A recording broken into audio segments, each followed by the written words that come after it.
you have your Bibles, turn to 1 Kings chapter 18.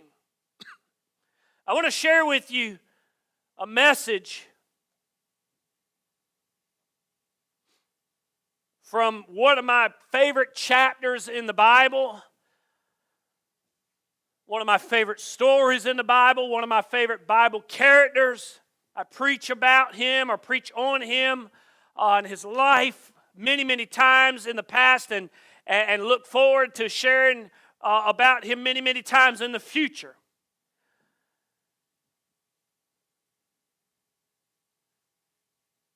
If you have your Bibles and you're at 1 Kings chapter 18, I want you to stand.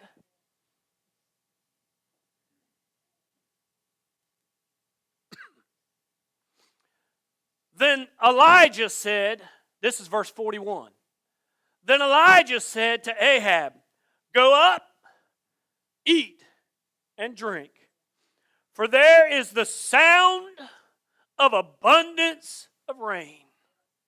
So Ahab went up to eat and drink, and Elijah went up to the top of Carmel.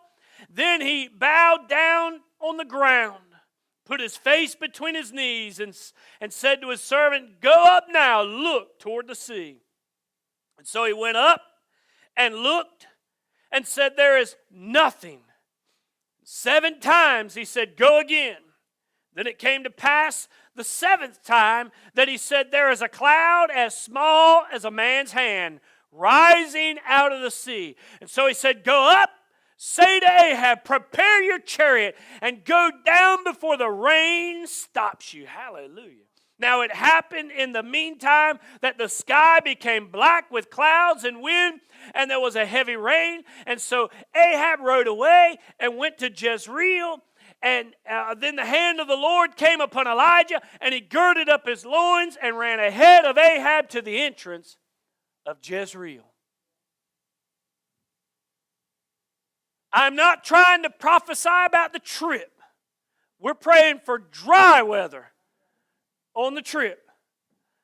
But I want to preach to you this morning about the abundance of rain. Father, I thank you, Lord, for your goodness and for your mercy. Lord, I am praying and believing this morning for a spiritual rainfall to come down upon us, God, and to touch us fresh and anew this morning. God, help us as we endeavor to serve you, God. Lord, lead us, guide us, and direct us in everything that we say and everything that we do. Raise this church. The world would look at us and say they're small, they're insignificant. But it's the small things many times, Lord, that you cause great events to happen through. So I pray, God, in Jesus' name, that you would help us as a body of believers to rise up and be difference makers for you in Jesus' name. Amen. Hallelujah.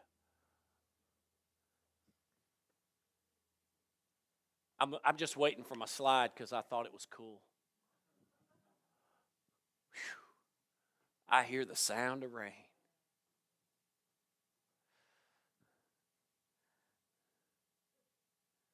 I know you're thinking, man, he puts together some really cool slides. But I stole that one. I'm not the originator of that one. I just saw it, I liked it, and I said, I'm going to use it. It was a sad time in Israel. 3.5 years of drought. Now understand that it didn't have to happen. If they'd had their act together, it didn't have to happen. But they didn't have their act together. Is this a little bit loud? Huh? I thought it sounded a little bit loud to me. It didn't have to happen, but because of where Israel was, spiritually, it was necessary. Turn to your neighbor and tell him it was necessary. Israel had turned from the one who founded and blessed and directed them. Now, chapter 18, it's just a powerful chapter in the Word of God. When you get to verse 21 is a verse that I've quoted time and time again. How's the volume now? Better? Elijah looks at the people and he says, "How long halt ye between two opinions? If God be God, but if Baal, let him." In other words, you could almost say, in fact, if you translate that from the Hebrew, it would say, how long will you falter between two opinions? When I think about that verse of Scripture, I think about the world we live in today. We've got some of the wishy-washiest people on the planet right here in this country. As wishy-washy as they can be. They'll stand over here today until the news media comes out and says, well, this is bad, or this is not right. Then they'll back right down. They don't want to stand for anything. The church today needs boldness. Amen. The church today needs Elijah type of boldness. That, where we'll stand and say, look, this is what I believe, and I will not back down. Amen. I don't care what society says. I don't care. Let me tell you something. I love being a contemporary church. I love the fact that I don't have to wear a tie on Sunday. Can I get an amen? I love the fact that I can be who I am. Amen. I remember years ago how the church, the Pentecostal church, it was really, really strict. It was in fact, it was given the term legalistic. You couldn't wear makeup. I'm talking about the women, not the men. Hopefully the men didn't have any on already.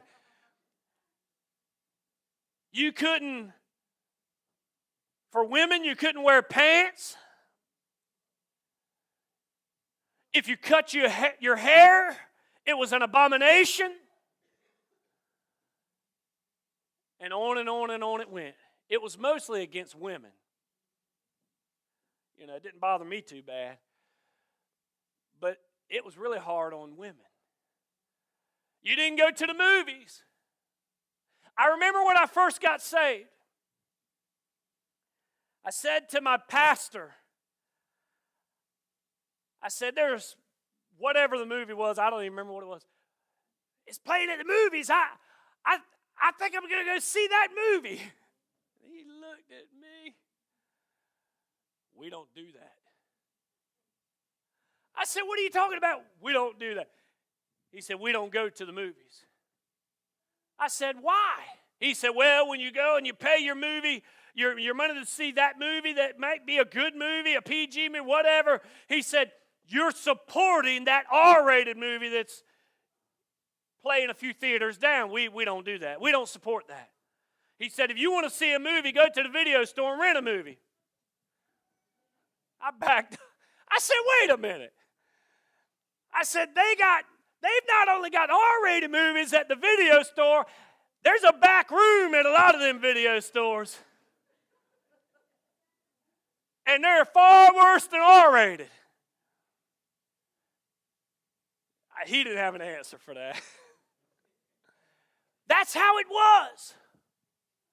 But I remember as things began to change, and they began to lighten up and realize, that they're being a little bit overbearing. It's not really scriptural what they're pushing. but they were interpreting things in a very legalistic way, and yet making themselves out to be hypocrites in other ways. So they began to make some changes, and you began to see it in the church, these changes. And my concern back then was I believe in what we're doing here, but if we're not careful, we'll go from being so far this way to being way too far this way. And that's where the church is today. The church has swung so far. That's where man is. Let me back up. Amen. I want to tell you, God's got a church, and God's church is going to stand for what the Word of God says. Amen. But this is what we're seeing. I want to tell you something. If you're part of the church of the living God, you need some boldness. Amen. Boldness that's not afraid to stand even when society seems to be standing against you. Paul said in 2 Timothy chapter 1, "For God has not given us the spirit of fear, but of power and love and of a sound mind. Therefore, do not be ashamed of the testimony of our Lord, nor of me, his prisoner, but share with me in the sufferings for the gospel according to the power of God." Look, we don't have to be intimidated by the devil. I've been talking for 2 months now, nonstop, about the things that are happening in our world and about the coming of the Lord. And we see all of these things, and many people want to fear, but I'm telling you, you don't have to fear. Because if you'll just go to the last page of the book, you'll find out there is nothing to fear because we win. Amen. We win. Can you imagine? Last night I was talking to Jared on the telephone. I said, "What are you doing?" He said, "I'm watching boxing." Well, I hadn't seen boxing since I was young. I used to watch it all the time. And you just don't see it on television anymore. I guess it's not, the politically correct thing to do. Well, NBC broke from that, and they showed some boxing last night. And I got home, and I just watched a few minutes of it. I didn't know who those guys were, so I wasn't really all that interested in it. But I watched a couple of minutes of it, and then because of my love for my wife, I changed the channel. Woo! Amen. So, I don't know what Jared was doing. I didn't mean to throw you under that bus. I done forgot where I was. I was talking to him on the phone, and he was telling me what he was watching. When I think about that, can you imagine going to, now I'm not encouraging this, but can you imagine going to a boxing match and already knowing in advance who was going to win? You can make a lot of money. I'm not encouraging that or promoting that. I'm just saying. Why don't people serve the Lord? We already know what the answer is. We already know what's going to happen. And yet mankind just never seems to be able to get his act together. Satan was defeated on Calvary. He is a defeated foe. In 1 Kings chapter 18, Elijah issues a challenge. And those that worship Baal, he said, you build you an altar, and I'm going to build an altar over here, and the one whose God answers by fire, let him be God. That's the gist of it. And so the prophets of Baal begin to build their altar, and he told them, he said, "You go first, it'll be fine." They build their altar, and they do whatever it is they were doing, and they began to jump and holler and all kinds of things, and nothing happened. They got desperate, started cutting themselves, and nothing happened. So Elijah finally gets his opportunity, And the Bible says in verse number 30 that he repaired the altar of the Lord. It's symbolic of saying, God, you're first. I'm not doing my thing. I'm going to repair your altar. This is I'm repairing it. This is the first thing I'm going to do. And so in verse 31, he puts 12 stones in a specific way, which is symbolic of needing and having to have unity among the 12 tribes, among God's people. In verse number 32, he digs a trench around the altar, around the sacrifice, and he says, look, I want you to pour water on it. Wait a minute, you're wanting fire? Pour water? It's been a drought for 3.5 years. Water's precious. Pour water on it. In my eyes and in my mind, I'm thinking to myself, here's a guy who says, if I go down, I'm going down swinging. If I go down, I'm going down giving it everything I've got. Of course, I don't think he had it in his mind that if I go down. I'm convinced he had it in his mind, I'm going to show them how awesome you are, God. I'm going to show these people that I had nothing to do with it. And so he says, pour the water on the sacrifice. And they poured it, and the water came down, filled up the trenches all around the sacrifice. You see, that was symbolic of getting man out of the way. That was symbolic of saying, I have nothing to do with this thing. It's going to be all God. When you see the fire fall, you're going to know it's not some magician's trick. And so they pour it on there. Verse number 36, the Bible says that he waited until the time of the evening sacrifice. He waited for the right time. What are you saying? I'm saying we can't get ahead of God. Amen. We got to do it in His timing. Sometimes you have to wait on God.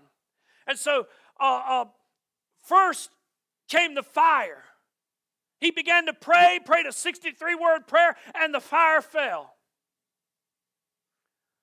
If you want the fire to fall in your life, you better get your eyes on Him. Amen.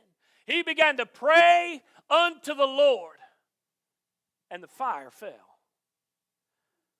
When the fire of the Holy Spirit begins to purge into the depths of your soul, your mindset is on nothing but on Almighty God. You don't worry about your problems. You don't worry about your needs. It's all about you and Him.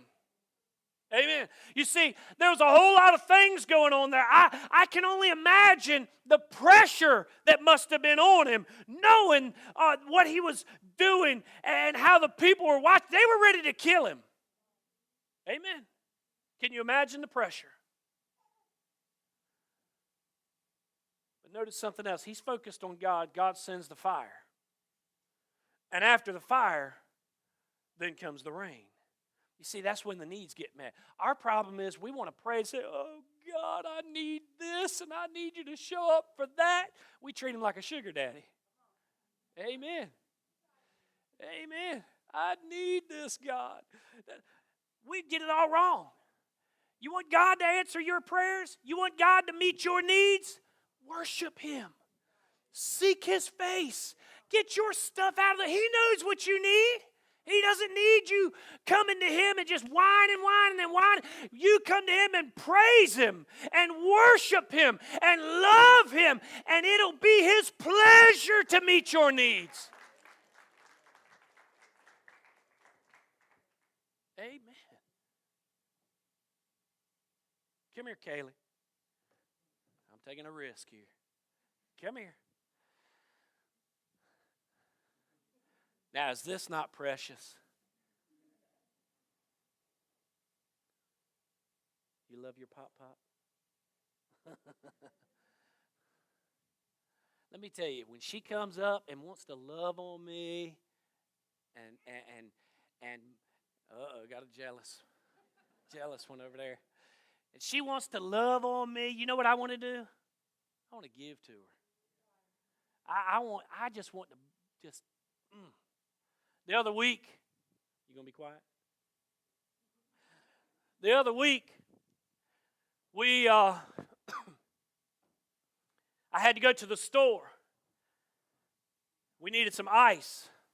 The two older grandchildren, they wanted to ride along. So they rode along. We got down there, and I got what I needed, and I looked at Brianna, and I said, you want some candy? They never asked for it once.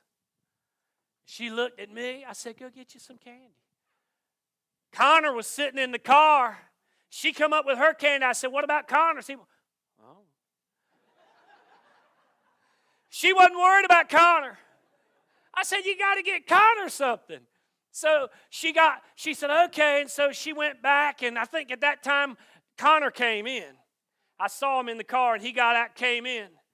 And I said, pick yourself something out. And then they got something for Kaylee and all. But here was the thing. They just wanted to go and hang out with me. And I thought, let me do something for them. That's how God is.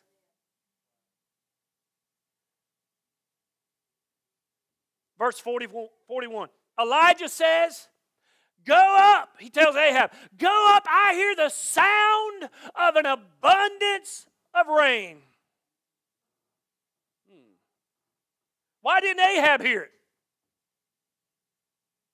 He was unable to spiritually discern what had just happened.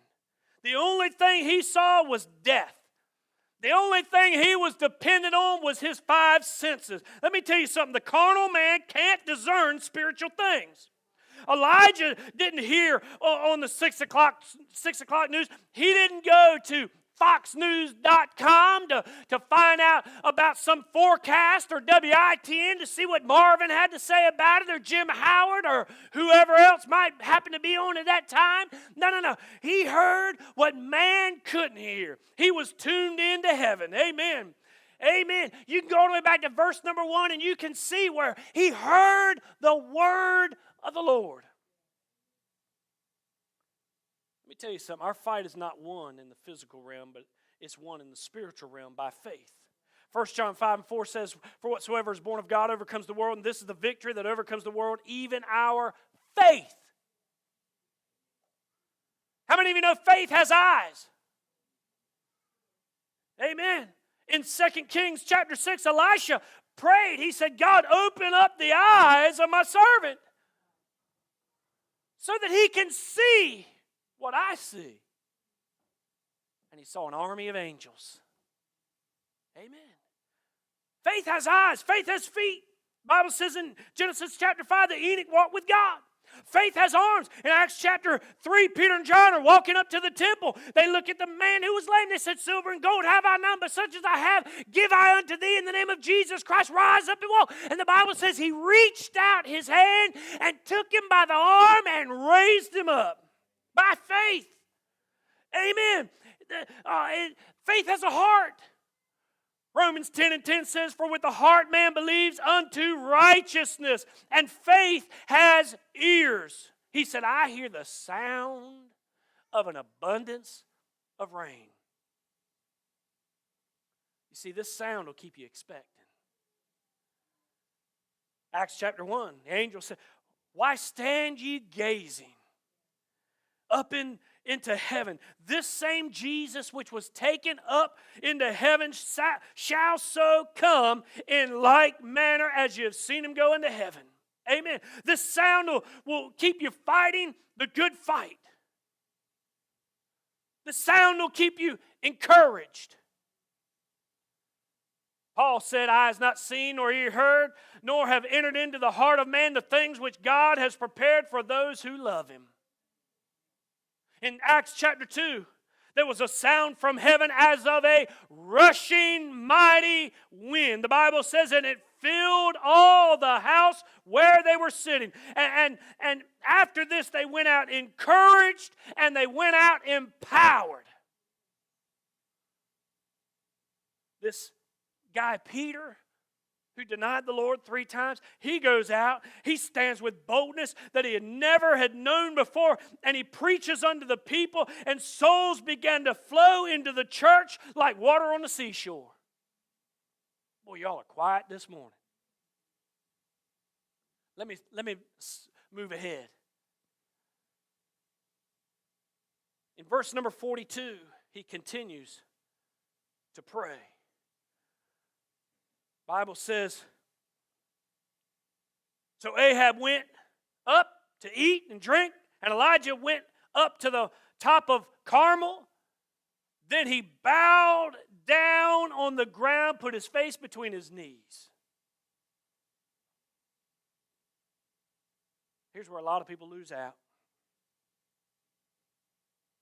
When they receive a sign, they're tempted to slack up on seeking God. When in reality, they need to be seeking Him harder than ever. Verse 42 teaches us that Elijah prayed humbly. He prayed humbly. 1 Peter 5 and 6 says, humble yourselves, therefore, under the mighty hand of God, that He may exalt you in due time. Verse 43 says he prayed with perseverance. What are you saying? Servant comes back, I don't see anything. Go back. Send him back 7 times. He sent him out. Most of us will quit on the first or second. Satan's the captain of discouragement. In Luke chapter 18, we see the perseverance of the widow with the unjust judge. He got tired of listening to her and gave her what she wanted.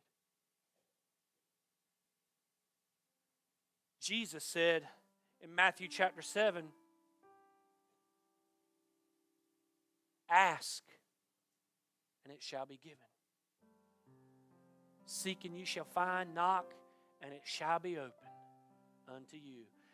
For years, I've been telling you what the Greek interpretation of that is. Ask and keep on asking. Seek and keep on seeking. Knock and keep on knocking. That's what that means. That's what he was saying, and I believe that's what he's saying to the church today.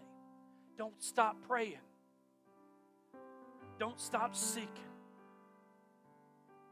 Elijah, in verse 44, he prayed. He prayed fervently. He prayed decisively. He prayed expectantly.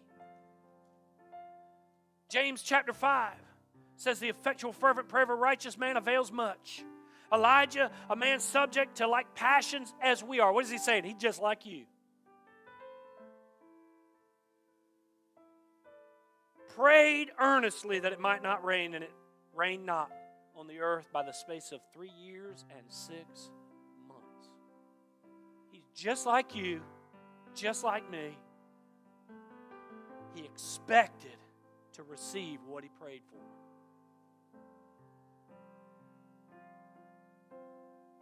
General prayers usually get general answers. Don't be afraid to get specific with God.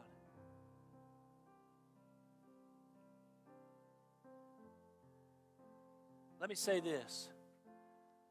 Not all prayers are answered immediately. Sometimes we need a little time for them to come to fruition. Jesus said the kingdom of heaven is like a mustard seed. It's so itty-bitty tiny, but it grows to be so large and strong. Here's what I want to say to you this morning. Don't be intimidated by the world. As individuals, when you serve the Lord and you walk in the steps that He has ordered for you to walk in. And you walk in power and authority that you have received from His Holy Spirit. You may stand in front of countless individuals that hate you or don't like what you're standing for or don't like what you're saying. But you need to be reminded, greater is He that's in me than he that's in the world. You need to be reminded that just because you're small in number, because you may be there all by yourself, just because you're small in number doesn't mean you can't make a difference for the kingdom. Doesn't mean that the fire of heaven can't fall and consume that place where you're at. Where spiritually you'll begin to see a revival break loose. You see, some of the greatest Christians that have ever served the Lord were some of the most vile people in the world. Many of them are those individuals that had the reputation, boy, they'll never get saved. They'll never serve the Lord. Don't let size, don't let quantity discourage you.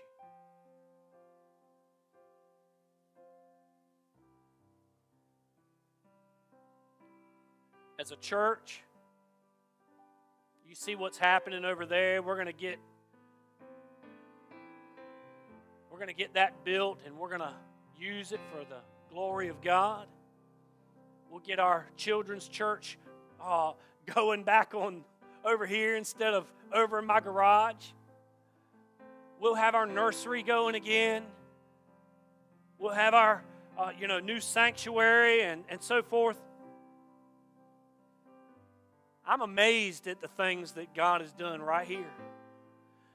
I'm leaving Saturday on this trip. I told you it was going to cost $1,500 minimum to make this trip happen. I'm so proud of this church. We've not had one fundraiser. It's just been people giving and saying, I want to help, I want to bless, I want to help make a difference. And we've had right at $4,000 that has come in. You've not only helped pay for my trip, but another pastor whose church can't afford to send him, he's going too because of what you've done. Amen. Amen. We have reached countless numbers of young people for the last 8 years with our Ignite Student Conference. Tell me that just because we look small in number, we can't be mighty for God. Amen. Amen. This fall, we're going to have one of the greatest moves of God, I believe, among our children that we've ever seen. We're going to see a ministry unfold in September as I can't even think of the name of the crowd. As they come, kids' turn. I couldn't get there. As they come for 5 services. Oh, it's going to be revival. And I'm believing that as we see our kids set on fire for Christ, it's going to flow and touch parents. Amen. Don't tell me we can't make a difference. Amen. Amen. In November, 12 people went to Guayaquil, Ecuador. They spent 5 days, no advance notice. They just showed up and started witnessing to people. In 5 days, they won over 300 people to Christ. In 5 days. There's 11 of us going this coming week, next Saturday. This coming Saturday. I'm believing for soul. There are times they win 50, but there are times they win 300. Don't tell me we can't make a difference.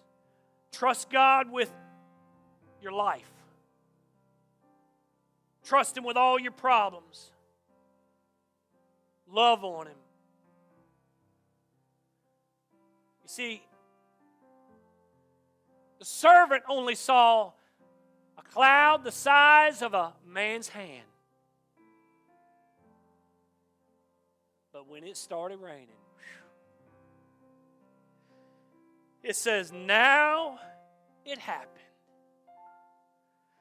The sky became black with clouds and wind.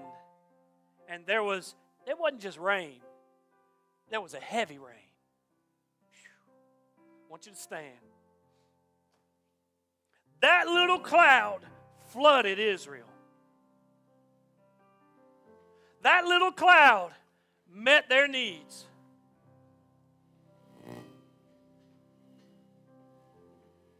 Little as much when God is in it. Amen. Hi, this is Jennifer Taylor from the River Church in Bath. We hope you've enjoyed today's broadcast. And if you would like to learn more about having a relationship with Jesus Christ, check out our website at theriverchurchlive.com or come by and visit us Sunday mornings at 10 a.m. where we have our Pier 242 classes. It's a great teaching hour where you can get involved. Our morning worship service begins immediately following at 10:45. We would love to have you. Come and join us.